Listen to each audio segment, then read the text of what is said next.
Banyak peninggalan leluhur di sini. Contohnya Siti Garit sampai sekarang terbengkelai.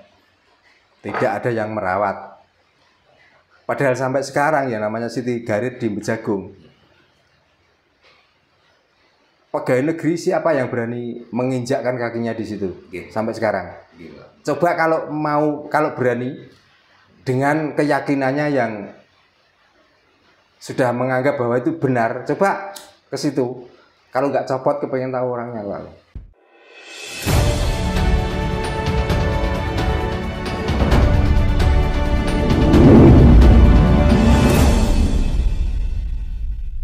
Karena kita itu percaya dan tidak percaya. Kita itu masih keturunan Banuljan. Banuljan, Pak. Ya. Jadi Banuljan itu kalau dihubungkan dengan Bani Jin, ya karena jin itu sebenarnya siapa itu kita juga nggak tahu. Karena kalau kita itu merujuk ke Banuljan bukan merujuk ke Adam, kita tuh menemukan sejarah-sejarah yang ditinggalkan masa lalu.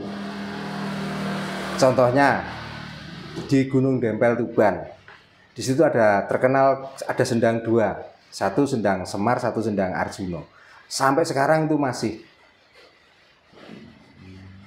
Dan Dempel sendiri itu adalah tempatnya Karangkadempel, tempatnya Semar Badranaya waktu itu. Dan itu masih sampai sekarang. Di Babat ada Gunung Pegat yang sekarang sudah dihancurkan. Itu juga pokal ulah Belanda. Untuk apa? Ya untuk menghilangkan sejarah kita. Untuk mengkaburkan, Pak. Untuk mengkaburkan supaya kita tidak mempercayai dengan leluhur kita masa lalu. Di Tuban ada namanya Gedibal Seno. Ini juga dihancurkan. Coba. Nah inilah bukti bahwa sebenarnya orang yang sengaja mau menghancurkan sejarah Nusantara itu namanya penjajah. Apapun namanya.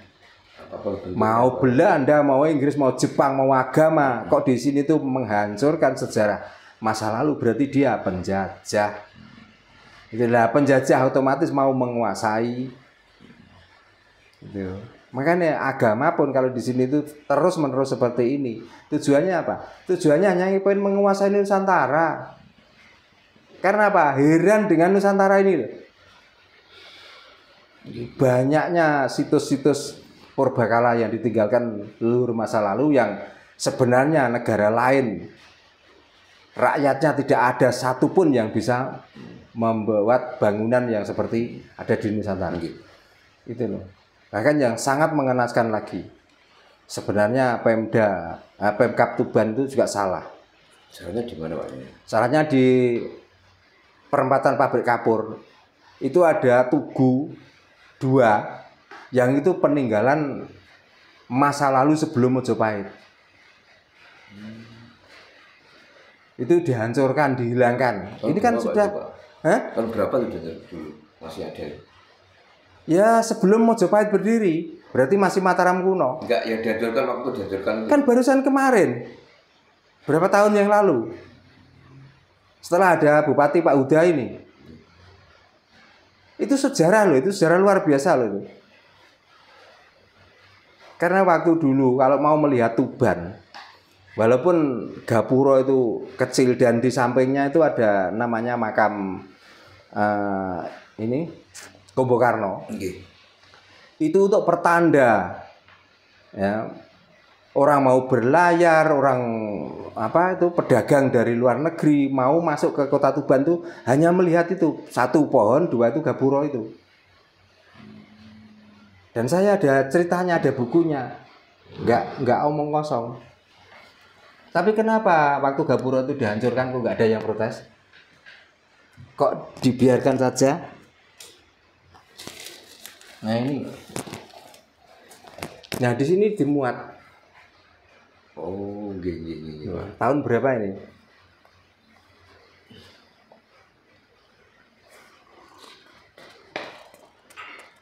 Dan ini tidak semua orang mempunyai buku ini. Makanya saya tahu sebenarnya banyak situs-situs purbakala yang dihancurkan di Tuban itu. Ya karena apa? Ya karena orang-orang baru yang mempunyai kepercayaan dari luar itu. Ya karena apa? Ya karena orang-orang yang membawa ajaran baru itulah mulai mengusik Kalau nanti situs ini masih akan dipelajari dan orang-orang Tuban akan tahu sejarahnya seperti ini. Akan begitu. Dulu juga pernah Pak, tahun 80 berapa gitu guys, ingat saya waktu masih SD Pak. Borobudur juga sempat mau dibom dulu Pak. Nah ya makanya situs-situs yang kecil-kecil itu mau dihancurkan. Banyak peninggalan leluhur di sini. Contohnya Siti Garit sampai sekarang terbengkelai. Tidak ada yang merawat. Padahal sampai sekarang ya namanya Siti Garit di Bejagung. Pegawai negeri siapa yang berani menginjakkan kakinya di situ sampai sekarang? Coba kalau berani dengan keyakinannya yang sudah menganggap bahwa itu benar, coba ke situ. Kalau nggak copot, kepengen tahu orangnya Pak. Tapi kan itu sudah nggak diterlantarkan. Ini kan mestinya tanggung jawab Pemkab Tuban tuh, mestinya. Iya. Tempat-tempat seperti itu sebenarnya mestinya harus dilestarikan dan diberilah anak cucu kita itu diberitahu bahwa ini sebenarnya memuat sejarah seperti ini. Watu Gajah, contohnya. Masih banyak lagi sebenarnya Tuban itu yang bersejarah.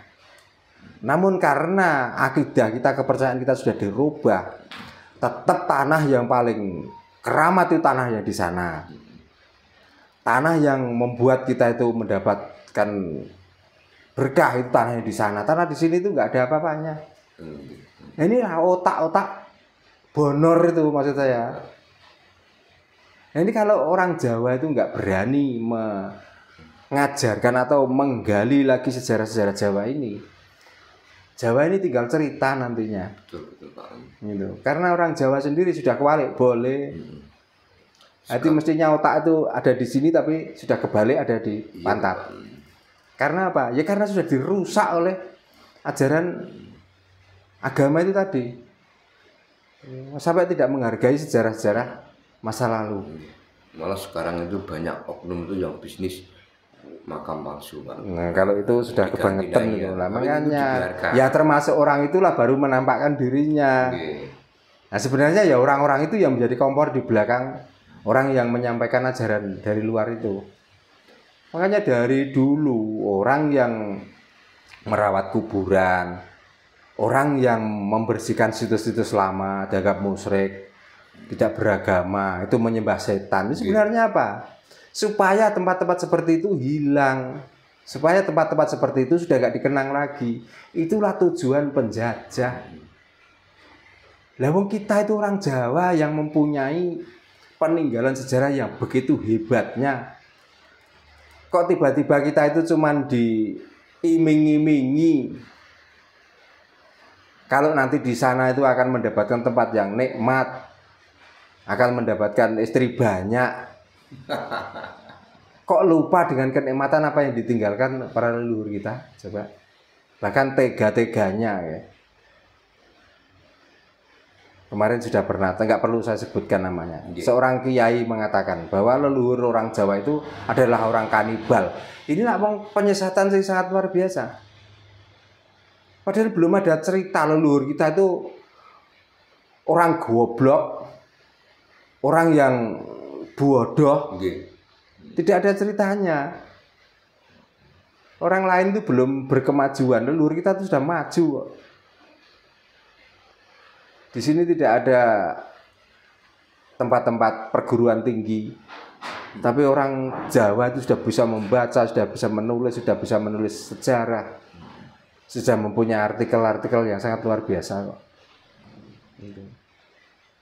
Dikira orang-orang Jawa dahulu itu seperti orang yang hidup di tengah hutan, yang tidak mempunyai peradaban, yang tidak bertuhan, yang tidak orang berpikiran maju. Dikira seperti itulah. Orang-orang yang mendogma orang sini itu seperti itu ya penjajah sebenarnya. Apapun bentuknya Pak. Apapun bentuknya. Mau pakai label agama, mau apa saja lah. Pokoknya intinya orang Jawa itu kalau bisa dihilangkan dari Jawanya. Makanya sampai kebanyakan orang Jawa ini sebenarnya tuan rumah tapi menjadi tamu. Orang waktu sekarang lo mencari nama orang itu namanya Suwito atau Slamet itu sudah nggak ada. Nggak ada. Namanya sudah ganti nama dari negara lain. Padahal nama-nama seperti itu adalah nama pemberian orang tua yang artinya itu sangat luar biasa. Orang tua sendiri juga nggak ngawur Pak. Juga ngawur seperti Suwito. Suwito itu artinya orang yang taat pada siapa saja, pada Tuhannya, pada rajanya. Orang yang selalu mengikuti jejak kebenaran itu Suwito atau pendatang. Ya, pendatang dalam arti Suwito itu datang ke raja, ke atasan atau ke Tuhan. Namanya Suwito. Slamet dengan dua kata sela dan met. Artinya kita itu sempurna. Gitu. Tapi sekarang pakai nama Suwito, pakai nama Slamet, pakai nama Ngajiman, itu sudah dianggap kuno. Kuno, Pak. Ya. Makanya saya punya anak, tetap saya beri nama asli Jawa. Saya nggak berani pakai nama dari luar. Karena sebelum memberi nama itu sudah saya hitung dan sudah saya maknani artinya. Makanya sekarang banyak anak itu juga punya unggu-unggu, Pak Danu. Nah karena namanya kan Asma Kinarya Joko, nama itu seperti doa, gitu.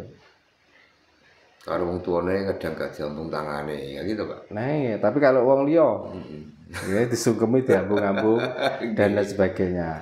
Makanya agama itu sebenarnya ajarannya itu tidak mengajarkan tata krama, tapi ajarannya itu agak ajaran dogma dan doktrin, gitu loh. Makanya orang kalau sudah ke dogma dan ke doktrin, tidak ada orang benar kalau tidak gurunya. Tidak ada orang benar kalau tidak orang yang mempunyai nama. Gitu. Makanya sulit membedakan. Ini panutan apakah ini banyolan, itu sudah sulit membedakan. Pokoknya orang pandai cerita, apalagi sudah berani naik ke panggung, berarti itu orang baik. Itu bisa menjadi panutan. Padahal nggak tahu niatnya orang yang naik panggung dengan pandai bercerita itu hanya untuk mendapatkan uang. Karena hanya dengan itulah dia itu mendapatkan uang. Gitu loh. Jadi intinya menumpang hidup dalam agama, Pak. Makanya dia yang membayari, dia yang mencium tangannya. Ini ya aneh. Kecuali kalau orang yang ngomong di atas podium terus memberi dia dicium tangannya itu tanda terima kasih. Oh dia datang itu iuran untuk membayari orang yang cerita di atas panggung itu. Nah yang diceritakan itu bukan cerita leluhur kita, itu cerita leluhur orang lain dari luar pisan. Dan belum tentu itu gitu. Nah orang kok kagum dengan orang pandai bercerita. Nah daripada begitu mendingan delok jamu. Wis karwan kok nek keselen bar delok sulapan ana jamu untuk menghilangkan pegelinu, untuk sakit kepala karena tuku beres. Nyata Pak itu Pak. Iya. Nggih, sampun matur sembah nuwun Pak Darno. Nggih, nggih. Rahayu. Nggih, rahayu.